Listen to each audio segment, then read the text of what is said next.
Hello नमस्कार and welcome everybody, welcome to Avlokan IAS.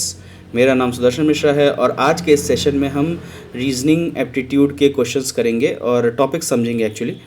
और हम इसमें दो ऐसे टॉपिक्स कवर करेंगे जो यूपीएससी सीसैट में आ चुके हैं और आने की संभावना भी है इस बार। और ये लो हैंगिंग फ्रूट्स हैं ये टॉपिक्स, कि इसमें थोड़ा सा समझ करके आप पेपर के क्वेश्चन सॉल्व कर सकते हो। इसीलिए जो लास्ट के कुछ दिनों में हम कोशिश करेंगे कि जितने भी लो हैंगिंग फ्रूट्स हैं सीसैट के लिए उसमें आपको कवर करा दिया जाए, जिससे कि आप यूपीएससी सीसैट में अच्छा परफॉर्म कर सको। सीसैट की वजह से आपका जीएस का स्कोर न वेस्ट चला जाए। और सीसैट को एक और बात मैं बता दे रहा हूँ, उसको उतने हल्के मत लेना। आई होप आपने अभी तक प्रीवियस ईयर क्वेश्चंस तो सॉल्व करे ही होंगे। जिन्होंने नहीं किया है उनको मैं बोलूँगा कि आप प्रीवियस ईयर क्वेश्चन सॉल्व कर लो। आज अभी से भी, आज 7 मई है जब ये वीडियो रिलीज़ होगा, और आज से लेकर के भी आपके पास ठीक ठाक टाइम है कि आप 10 साल का प्रीवियस ईयर क्वेश्चन कम से कम सॉल्व करो। ठीक है, कम से कम इतने दिन का तो सॉल्व करो ही। उससे ऊपर जा सको तो और अच्छी बात है, पर इतने दिन का प्रीवियस ईयर क्वेश्चन आपको सॉल्व करना ही चाहिए। 800 क्वेश्चन लगा के जाओगे और कुछ टॉपिक समझे रहोगे तो आपको पेपर में सीसैट निकालने में आसानी होगी। बाकी वो दिन आपका कैसा जाता है उस पर भी डिपेंड करता है, पर आप अपने एंड से एफर्ट डालना छोड़ना नहीं। ठीक है, एग्ज़ाम जब पास आता है तो तरह तरह के दिमाग में ख्याल आते हैं कि नेक्स्ट ईयर दे दूंगा, ये अटेम्प्ट नहीं तैयार है, और कई तरह के, तो वो सब ख्याल भी दिमाग में मत लाने देना। और लो हैंगिंग फ्रूट्स जैसा कि मैंने बताया कि जिसको कर करके आपके नंबर बढ़ सकते हैं, उन टॉपिक्स को भी कवर करेंगे हम इस सीसैट के सीरीज़ में। तो चलिए शुरू करते हैं विदाउट वेस्टिंग एनी टाइम। देखो, सबसे पहला टॉपिक जो हम कवर करेंगे आज वो है रैंकिंग का। ठीक है, रैंकिंग में प्रॉब्लम्स जो आती है वो या तो एक रो के फॉर्म में होती है या क्यू के फॉर्म में होती है। लोग खड़े रहते हैं और आपको किसी एक ऐसे इंसान की पोजीशन फाइंड करनी होती है। ठीक है, ये क्वेश्चन में दिया रहता है। तो अच्छा, अब ये पोजीशन जो है 4 तरफ से दी जा सकती है। या तो लेफ़्ट से बोलेंगे तो इसके लिए आपको क्या करना है, आपके लेफ़्ट से एंड से गिनना होगा। फिर या तो फिर राइट से बोल देंगे, राइट से गिन के बताओ, मतलब राइट एंड से गिनना पड़ेगा। फिर टॉप से बोलेंगे आप वर्टिकली ऊपर से गिनेंगे। ठीक है, टॉप से बोला जाएगा तो वर्टिकली ऊपर से गिनेंगे, और बॉटम से अगर बोला जाए तो वर्टिकली नीचे से गिनेंगे। ठीक है, जैसे एक सिंपल एग्जांपल देता हूँ मैं डेली लाइफ का, कि आपकी क्लास में सपोज़ अटेंडेंस लग रही है। ठीक है, टीचर लेफ़्ट से गिनती लगाना शुरू करती है कि आप 3rd है लेफ़्ट से और आपका जो दोस्त है वो 5th है राइट से।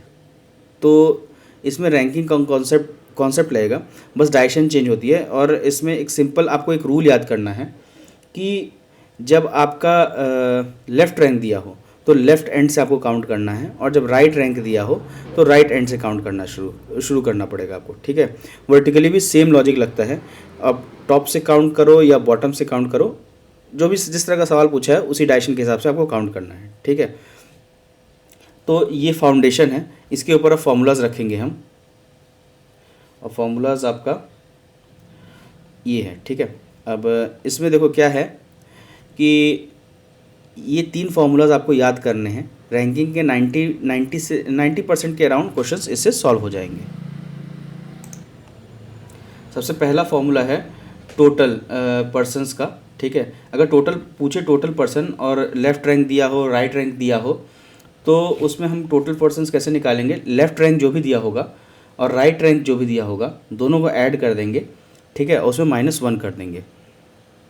ठीक, अच्छा, अब ये -1 क्यों करेंगे, क्योंकि जब आप लेफ़्ट से गिन रहे हो और राइट से गिन रहे हो तो दोनों तरफ से काउंट करते हो। ठीक है, तो वो पर्सन खुद एक बार एक्स्ट्रा काउंट हो चुका होता है दोनों में, इसलिए -1 करते हैं। ठीक है, जैसे सोचो एक लाइन में लोग खड़े हैं और आप बीच में हो, तो लेफ़्ट वाला जब आएगा तो वो आपको काउंट करेगा, राइट वाला भी आपको काउंट करेगा, लेकिन आप तो एक ही इंसान हो। ठीक है, तो आपकी काउंटिंग 2 बार हो चुकी है, तो इसीलिए तो वो एक्स्ट्रा काउंटिंग को माइनस करने के लिए एक बार -1 होता है। ठीक है, तो ये फॉर्मूला आपको याद रखना है जब टोटल पर्सन्स के बारे में पूछेगा, तो total persons equals to left rank plus right rank -1। ठीक है, अब फॉर्मूला नंबर 2 पे आते हैं कि किसी और साइड से पूछ ले कि राइट साइड में, जैसे एग्जांपल के तौर पे बताएं कि अगर टोटल 10 पर्सन है और पूछे A is 3rd from left, तो राइट रैंक उसकी क्या होगी। ठीक, तो राइट रैंक उसकी कैसे निकालेंगे कि जितना टोटल पर्सन दिया होगा, ठीक है, 10 आदमी हैं, ठीक है, A is third from left, तो जितना थर्ड लेफ्ट का पोजीशन होगा उसको माइनस कर देंगे 10 - 3 और फिर +1 कर देंगे, ठीक है, ये फॉर्मूला है। अच्छा, अब इसमें +1 क्यों रहेगा? +1 इसलिए रहेगा क्योंकि वो इंसान खुद भी काउंट होगा ना।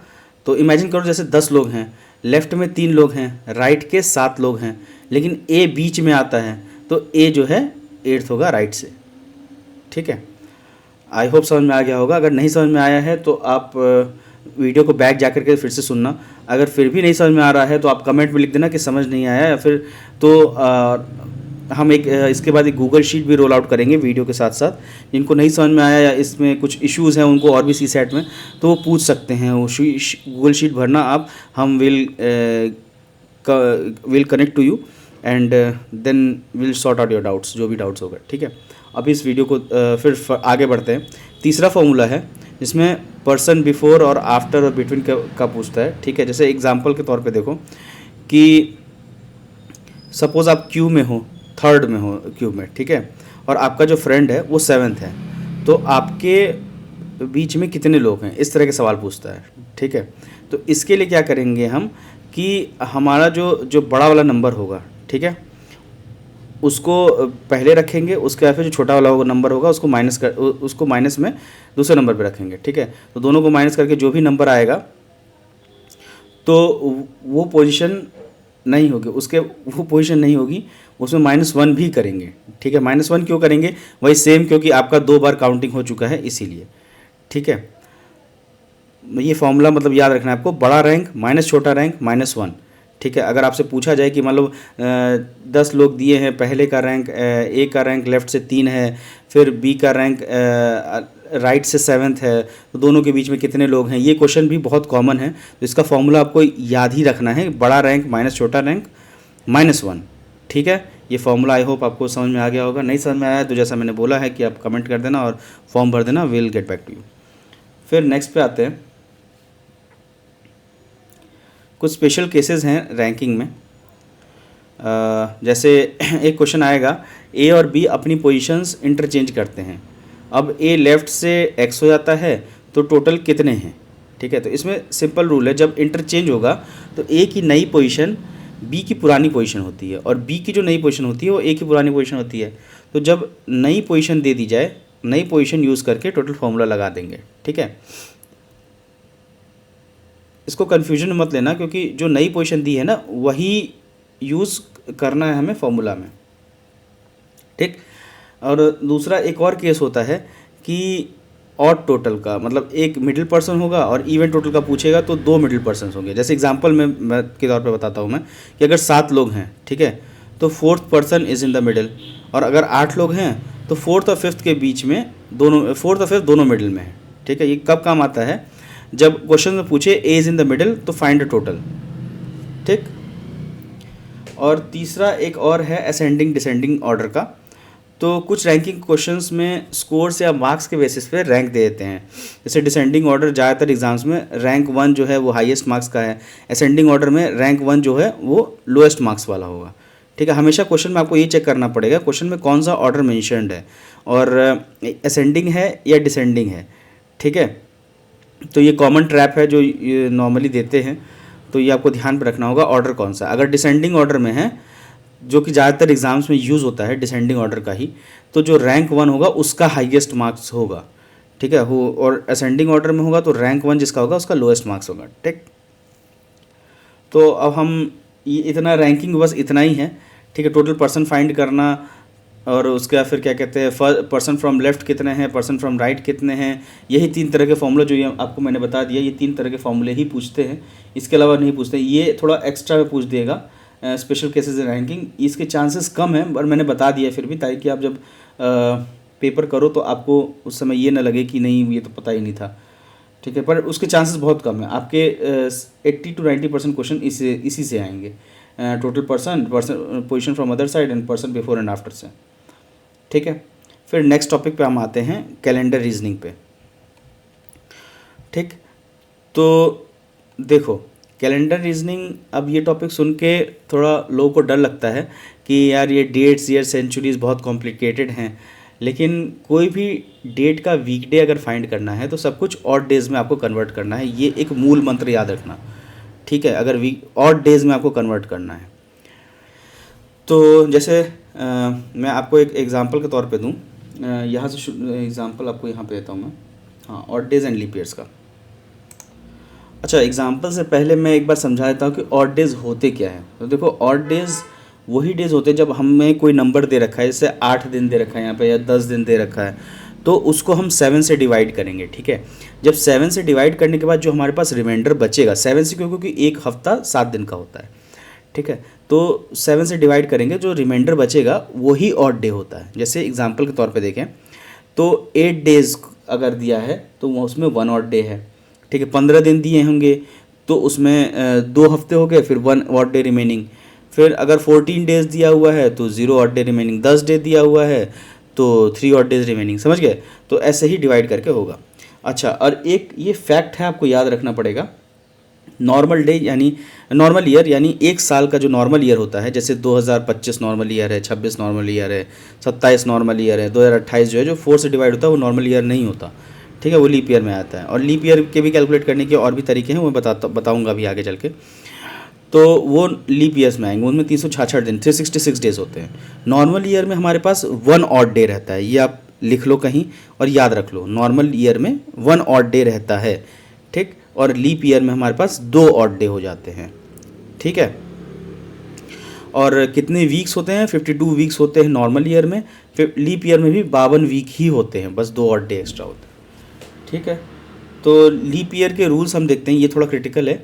देखो, पहला रूल ये है कि अगर कोई ईयर 4 से डिविजल है, ठीक है, तो वो लीप ईयर होगा। जैसे 2020 लीप ईयर था, ठीक है, 2024 लीप ईयर था, 2026 लीप ईयर नहीं है, ठीक है।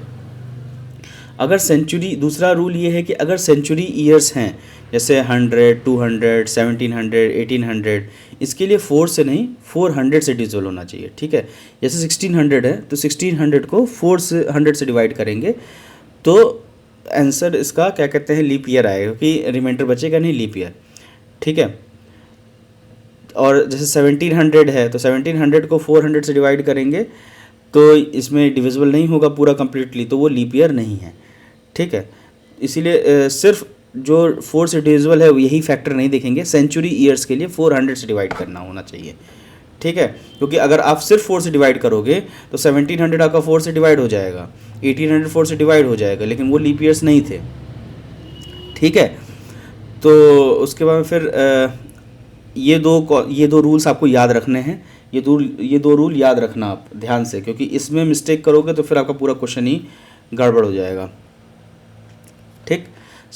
बस इतना याद रखो, अगर सेंचुरी ईयर है तो 400 का रूल लगना है, और नॉर्मल जैसे 1901, 2, 3, 4 ऐसे करके है तो उसमें हम 4 से डिवाइड करेंगे, ठीक। अगर 1900 दिया है तो उसमें हम क्या करेंगे ये आप कमेंट में बताओ, ठीक है।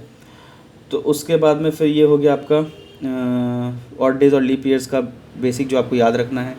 फिर नेक्स्ट पे आते हैं मंथ के ऑड डेज का रेफरेंस, ठीक है। अब इसमें क्या करेंगे, ये टेबल थोड़ा ज़रूरी है। जब आप किसी स्पेसिफिक डेट का वीकडे निकालते हो तो ईयर के ऑड डे के साथ महीने के ऑड डेज भी जोड़ने पड़ते हैं, और ये कंप्लीट टेबल है, इसका आप स्क्रीनशॉट ले लो, ठीक है, और इसको देखते रहना, आपको याद रहेगा, ठीक। नॉर्मल ईयर में जैसे जनवरी में 3 ऑड डेज होते हैं, ठीक है। फरवरी में आपके क्या कहते हैं, लीप ईयर में भी जनवरी में 3 ऑड डेज होते हैं। फरवरी में नॉर्मल ईयर में एक भी ऑड डे नहीं होता, क्योंकि 28 दिन की फरवरी होती है। लीप ईयर के केस में एक ऑड डे मिलता है फरवरी में, ठीक है। तो ये अगर आप याद कर सको तो ज़्यादा बेहतर है, अगर नहीं याद कर सको तो दिक्कत होगा आपको एग्ज़ाम में, कैलकुलेशन में आपका टाइम जाएगा, ठीक है। तो याद कर लेना इसको। तो अच्छा, अब तो ये हो गया। फिर अब आते हैं हम नेक्स्ट स्लाइड पे कि कैसे फाइंड करना है किस दिन कौन सा वीक का कौन सा डे क्या है उस दिन, ठीक है। संडे, मंडे, ट्यूसडे, वेडनेसडे क्या है, ठीक। इसको हम देखो कैसे करेंगे, ये एक्चुअल है। इसमें क्या करेंगे, सबसे पहला हम काउंट करेंगे ऑड नंबर ऑफ डेज, ठीक है। जितने भी कंप्लीट ईयर्स जो जिस हिसाब से पूछा गया है, सपोज एग्जांपल में कि 1 जनवरी 2020 को वेडनेसडे सपोज है, ठीक है। तो एक नॉर्मल ईयर के बाद कौन सा दिन होगा? तो अभी देखो, एक नॉर्मल ईयर की बात कर रहे हैं हम, तो अभी हमने देखा था एक स्लाइड पहले कि एक नॉर्मल ईयर में एक ऑड डे होता है। तो अगर वेडनेसडे है तो एक ऑड डे उसमें और जुड़ेगा, तो नेक्स्ट ईयर 2021 में शुरू कब होगा? वो आपका 2 ऑड डे जुड़ेंगे, एक नहीं 2 ऑड डे जुड़ेंगे। 2 ऑड डे क्यों जुड़ेंगे? क्योंकि लीप ईयर है ना 2020, तो 2 ऑड डे जुड़ने के बाद फिर वो आपका 1 जनवरी 2021 आपका फ्राइडे को निकलेगा, ठीक है। अगर 1 जनवरी 2021 को पूछा जाए कि फ्राइडे है, तो 1 जनवरी 2022 को कौन सा होगा? तो 1 जनवरी 2022 में एक ऑड डे जुड़ेगा तो सैटरडे होगा, ठीक है।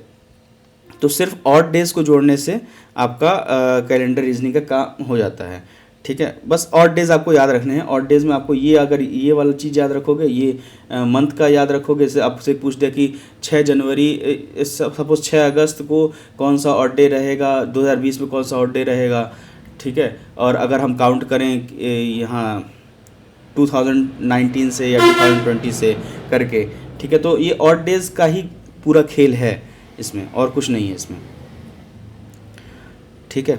अब एक थोड़ा कुछ शॉर्टकट्स वगैरह भी देख लेते हैं इसमें। अगर देखो, एक तो शॉर्टकट पहला 1 कि सेम डे रूल, अगर 2 डेट्स के बीच का डिफरेंस 7 का मल्टीपल है तो सेम वीक डे होगा, ठीक है। एग्जाम्पल के तौर पे देखो, जैसे आज मंडे है तो 14 दिन बाद क्या होगा? 14 दिन बाद भी मंडे ही रहेगा, ठीक है। 21 दिन बाद भी मंडे ही रहेगा। जैसे अगर आप जानते हो कि 1 जनवरी को मंडे है, तो 15 जनवरी को क्या होगा? तो 15 - 1 14 दिन, 14 2 × 7 उस दिन भी मंडे रहेगा। फास्ट कैलकुलेशन ऐसे करना है, ठीक है। दूसरा शॉर्टकट आपको याद रखना है कि नेक्स्ट ईयर का सेम डेट, अगर आप जानते हो कि 1 जनवरी 2023 संडे है, तो 2023 आपका नॉर्मल ईयर है, ठीक है। नॉर्मल ईयर में 1 डे ऐड करेंगे तो 1 जनवरी 2024 आपका मंडे होगा, ठीक है। और 2024 आपका लीप ईयर है, तो उसमें दो दिन और ऐड करेंगे तो 1 जनवरी 2025 वेडनेसडे होगा, जैसे हमने लास्ट में डिस्कस किया था अभी थोड़ी देर पहले, ठीक है। फिर first day of the century के बारे में पूछे तो ये आपको याद रखना है।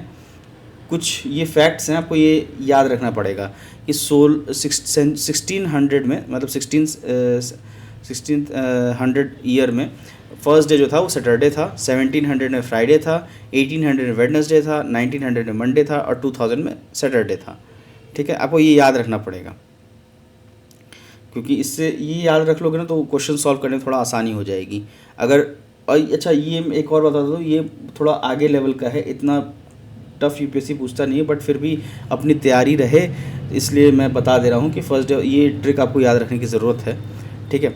अच्छा, कुछ कॉमन ट्रैप्स भी होते हैं, उसमें नहीं फंसना है अपने को। ट्रैप्स क्या क्या होते हैं कि सेंचुरी ईयर को सिर्फ 4 से डिवाइड करके करना, जो मैंने अभी आपको बताया है कि सेंचुरी ईयर को ध्यान रखना 4 से डिवाइड नहीं करेंगे, उसको 400 से ही डिवाइड करेंगे, ठीक है। लीप ईयर में फरवरी के जो ऑड डेज होते हैं उसको 0 नहीं मानेंगे, क्योंकि लीप ईयर 29 दिन होता है फरवरी उसमें, ठीक है, तो एक ऑड डे होता है। तीसरा होता है कि वर्किंग डेज़ के क्वेश्चन में संडे को काउंट करना, ठीक है। वर्किंग डेज संडे को एक्सक्लूड करेंगे हम उसमें, वर्किंग डेज संडेज नहीं होते हैं उसमें, मंडे टू सैटरडे ही होता है, ठीक है। फिर नेक्स्ट कुछ की टेक अवेज भी हैं, ये भी आप देख लो। इसमें जैसे रैंकिंग, वही जो मैंने स्टार्ट में बताया था कि टोटल लेफ़्ट प्लस राइट -1, ठीक है। कैलेंडर में हर चीज़ ऑड डेज पे आके गिरती है, आपको ध्यान रखना है। कैलेंडर में कुछ ही पूछेगा ऑड डेज पे ही गिराना है, ठीक है। और जैसे 100 ईयर्स में आपके कितने ऑड डेज होते हैं वो भी हमने स्लाइड में दिखाया था आपको, ठीक है। आप फिर से एक बार चाहो तो देख लो। और जिनको जिनको ये स्लाइड चाहिए गूगल फॉर्म में आप भी फिल कर देना, मैं आपको स्लाइड पर्सनली आपके ईमेल पे भेज दूँगा, ठीक है, ताकि कि आपको थोड़ा एंड मोमेंट पे रिवीजन करने में भी हेल्प हो जाए। और बस, और उसका फिर कैलेंडर में सब कुछ और एज केसेस की बात जो है, एज केसेस में लीप ईयर के रूल्स वगैरह ये सब आपको याद रखनी ज़रूरी है। और बाकी यूपीएससी में सीसैट में कैलेंडर से तो इतना लेवल का नहीं एज केसेस पूछता है, बट फिर भी मैंने एज केसेस भी इसीलिए डिस्कस कर दिए हैं कि वो भी आपका इंक्लूड हो जाए, आपको समझ में आ जाए, ठीक है। इसके बाद में फिर ये टॉपिक यहाँ पे ख़त्म हो जाता है। और ये टॉपिक्स थोड़े छोटे लगते हैं, लेकिन अगर कॉन्सेप्ट इसके क्लियर हैं तो एग्ज़ाम में गारंटीड आपके मार्क्स 2-4 नंबर के तो आते ही हैं। दोनों टॉपिक से 4-4 नंबर यानी 8 नंबर पकड़ लो, तो आपका 8 नंबर अगर लो हैंगिंग फ्रूट है, क्योंकि इसमें कुछ है नहीं। जैसे कैलेंडर में सिर्फ जो भी everything boils down to odd number of days, ठीक है। रैंकिंग में उन्हीं 3 फॉर्मूलेस का इस्तेमाल करके आप रैंकिंग के 95% क्वेश्चन कर ले जाओगे। 5% अगर इस लेवल का आता है तो वो किसी से नहीं होगा, तो उस पर ज़्यादा आपका माथापच्ची करने की ज़रूरत नहीं है, ठीक है। ईगो पे नहीं लेना है कि हाँ मैंने क्वेश्चन शुरू कर दिया है तो वो ख़त्म करना ही है मुझे, ईगो पे नहीं लेना है। अगर आपसे वो क्वेश्चन पहले नज़र में नहीं हो रहा है, उसको मार्क करके आगे निकल जाओ। जब आप पूरा पेपर एक बार देख लोगे, कर ले जाओगे, फिर दोबारा उस पर आना आपके पास, ठीक है। उसके बाद भी नहीं हो रहा है तो छोड़ देना उसको जब पेपर ख़त्म हो जाए फिर आप अपनी ईगो पे लेकर बैठना कि शाम को मैं 6 बजे बैठूंगा और तब से करूँगा, ठीक है। ईगो पे नहीं लेना, ध्यान पे रखना इस चीज़ को कि वहीं नहीं मैं उस क्वेश्चन को सॉल्व करूँगा तभी आगे बढ़ूँगा, ये काम नहीं करना आपको सी सेट में। और सी सेट में क्या मतलब आपको जीएस में भी नहीं करना है ये चीज़, ठीक है। तो ये है चीज़ें हैं, और ये फार्मूलाज रट लो, एक बार लिख लो, ध्यान रख लो ध्यान से, ठीक है। इसके बाद भी कुछ ऐसे ही लो हैंगिंग टॉपिक्स हैं जो नेक्स्ट लेक्चर में हम देखेंगे, ठीक। तो आई होप आपको ये समझ में आ गया होगा। जिनको नहीं समझ में आया है, जो पोर्शन नहीं समझ में आया होगा, वो आप मुझे गूगल फॉर्म इसके साथ डिस्क्रिप्शन में लगा होगा, उसमें आप फॉर्म भरना, मुझे मैं आपको पर्सनली रीच आउट करूँगा, और जो भी आपकी पॉसिबल हेल्प हो सकेगी समझाने के रिगार्डिंग वो समझा दिया जाएगा आपको, ठीक है। तब तक के लिए पढ़ते रहो, फोकस रहो, एग्ज़ाम पास है, इधर उधर डिविएट मत हो, ठीक है। तो धन्यवाद, जय हिंद।